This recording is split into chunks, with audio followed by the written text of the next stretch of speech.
The massive demand for efficiency in the country's transport system has not only seen the government invest in the upgrade of infrastructure, but has also attracted investors to assemble vehicles and motorcycles locally. During presentation of the last budget, the government had exempted importers of parts used in local automotive assembly from the 25% import duty levied on fully built units, so that we are able to create enough manpower to drive our industries and factories in the manufacturing subsector. The Deputy President was speaking during the official opening of a 450 million shilling motorcycle assembly plant by Japanese automotive giant Honda. Call upon Kenyans and other people in East Africa to think of an investment in this field so that the motorbike cost can be brought much lower.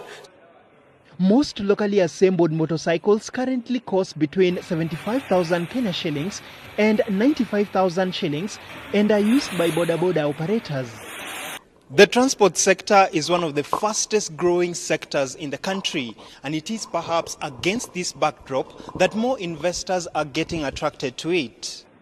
Honda now becomes the second company to open a motorcycle assembly plant in the country after Car and General unveiled its motorcycle assembly plant in Nakuru. Dennis Otieno, Citizen Business.